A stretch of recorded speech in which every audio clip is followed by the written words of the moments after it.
નમસ્કાર દર્શક મિત્રો, આપ જોઈ રહ્યા છો હિંમતનગર ખબર ન્યૂઝ। તો જોઈએ આજના મહત્વના સમાચારમાં। 122 દીકરીઓનો નિઃશુલ્ક પ્રથમ સાંસદ સમૂહ લગ્ન ઉત્સવ 2025 યોજાયો। સાબરકાંઠા અરવલ્લી સાંસદ શોભનાબેન મહેન્દ્રસિંહ બારૈયા દ્વારા આયોજિત સમૂહ લગ્ન ઉત્સવ સાબરકાંઠાના તલોદ રોડ પર અમોદરા પાસે સમૂહ લગ્ન ઉત્સવ યોજાયો। આ પ્રસંગે ગુજરાતના મુખ્યમંત્રી ભૂપેન્દ્રભાઈ પટેલ ઉપસ્થિત રહ્યા। સાબરકાંઠા અરવલ્લી સાંસદ શોભનાબેન મહેન્દ્રસિંહ બારૈયા, લક્ષદ્વીપ અને દીવ દમણ પ્રશાસક પ્રફુલભાઈ પટેલ, અન્ન અને પુરવઠા મંત્રી ભીખુસિંહ પરમાર, હિંમતનગર ધારાસભ્ય વીડી ઝાલા, બાયડ ધારાસભ્ય ધવલસિંહ ઝાલા, ધારાસભ્ય રમણલાલ વોરા, પૂર્વ ધારાસભ્ય મહેન્દ્રસિંહ બારૈયા, જિલ્લા પંચાયત પ્રમુખ સહિત મહાનુભાવો ઉપસ્થિત રહી 122 નવદંપતિને આશીર્વાદ આપ્યા હતા। આ પ્રસંગે વર અને કન્યા પક્ષના માતા પિતા સહિત સગા સંબંધી મોટી સંખ્યામાં ઉપસ્થિત રહી નવદંપતિને આશીર્વાદ આપ્યા હતા। જીતુભા રાઠોડ, હિંમતનગર ખબર ન્યૂઝ, સાબરકાંઠા। હિંમતનગર ખબર ન્યૂઝ રમેશ સત્યની સાથે। આપની આસપાસ બનતી ઘટનાના સમાચાર જોવા માટે હિંમતનગર ખબર ન્યૂઝને લાઇક કરો, શેર કરો, ચેનલને સબસ્ક્રાઇબ કરો। સાબરકાંઠા તથા અરવલ્લી જિલ્લાના ક્ષત્રિય સમાજની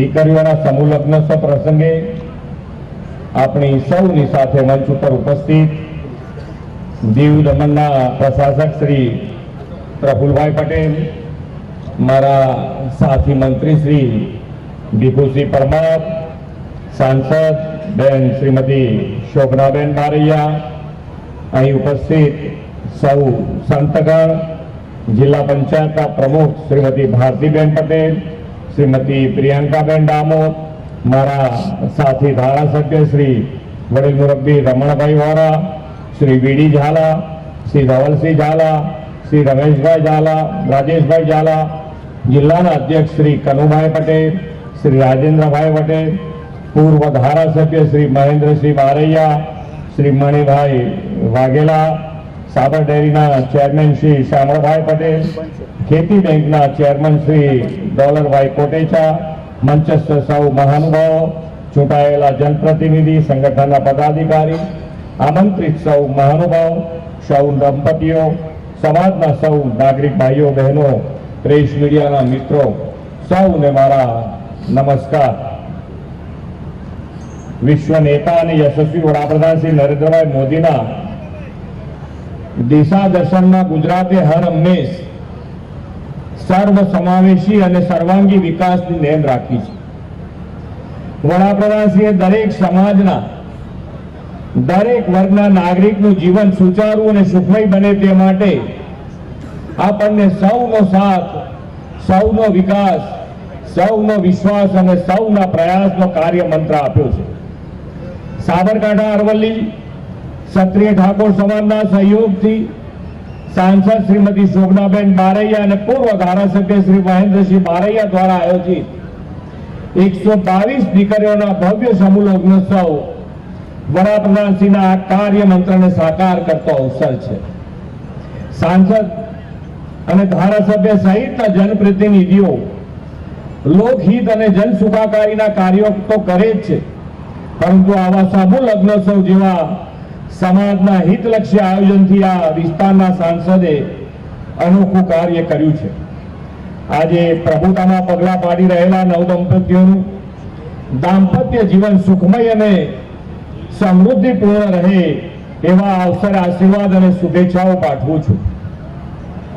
ગુજરાત સાંસ્કૃતિક પ્રેમી અને સામાજિક એકતાને ઉજાગર કરતું રાજ્ય છે।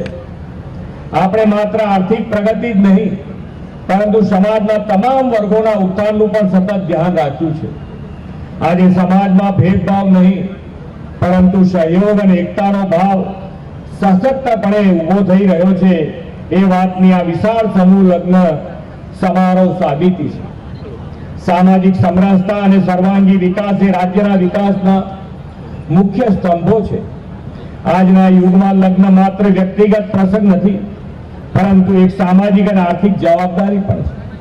આપણા દેશમાં જ્યાં વિવિધ આર્થિક સ્તરના લોકો વસે છે, ત્યાં વૈભવી લગ્નો ઘણા પરિવારો માટે એક મોટો પડકાર બની જાય છે। આ પરિસ્થિતિમાં સમૂહ લગ્નો શ્રેષ્ઠ વિકલ્પ બન્યો છે।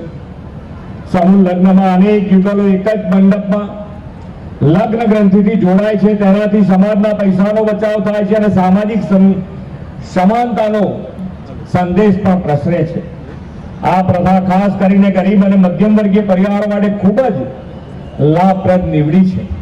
સમૂહ લગ્નમાં સાદગીથી થતા લગ્નો સંબંધોની શુદ્ધતાના મહત્વને વિશેષ રીતે ઉજાગર કરે છે.